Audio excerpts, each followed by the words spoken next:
À ce stade, je suis super content. Je crois que j'ai fait le gros du travail. J'ai plus qu'à remplacer le fond en contreplaqué par un fond en bois massif.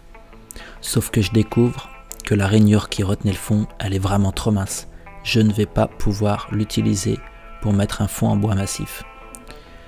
Faire la rainure boîte fermée, c'est totalement illusoire. Je suis donc contraint de tout démonter et ça va avoir des répercussions sur la suite. D'autant plus que le cerclage supérieur, il est déjà bien faible.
Voilà, j'imagine que vous aurez reconnu la provenance, c'est la même que celle du seau que je vous ai montré l'autre jour.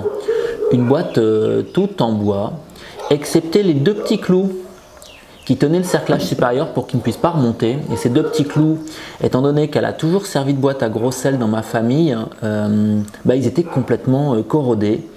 Ça m'a un peu compliqué la tâche au moment du démontage. J'espérais pouvoir les sortir, mais si je les sortais de manière naturelle, il fallait que j'aille chercher la tête et donc que j'affaiblisse ces cerclages qui étaient déjà très faibles. Donc j'ai fait le choix d'essayer de sortir toutes les lattes qui composent cette boîte par l'intérieur. J'ai réussi parce que le fond, autre problème de conception, était fait. Alors, à mon avis, c'était du contreplaqué. Je ne pense pas que ça soit plusieurs feuilles minces mis l'une à côté de l'autre. Mais en tous les cas, il n'avait pas résisté. Donc, c'était l'objet principal de cette restauration, c'était d'y remettre un fond. C'était pas il n'y avait pas d'autre problème. Pourquoi j'ai envie de vous parler un petit peu plus de cette boîte? Parce que regardez, elle n'a pas une section circulaire comme l'autre. Et moi, je suis complètement épaté par la manière dont c'est fait. Le fait qu'elle n'ait pas une section circulaire, ça fait que l'angle sur chaque latte, il est différent. Ici, le rayon de courbure il est bien plus faible. Là, j'ai un rayon de courbure bien plus important. C'est ce qui m'a sauvé la mise. Parce qu'avec un rayon de courbure important, cette latte ici centrale, elle a presque les deux bords parallèles. Presque. Et du coup, quand je l'ai poussée vers l'intérieur, elle n'est pas venue agripper ses voisines. Avec un rayon de courbure régulier plus petit, j'aurais pas réussi à la démonter comme je l'ai fait en poussant toutes les lattes par l'intérieur. Voilà. Sinon, au niveau du bois que j'ai utilisé, j'ai la chance qu'à La Réunion, on soit au début de l'été, comme on atteste ma tenue.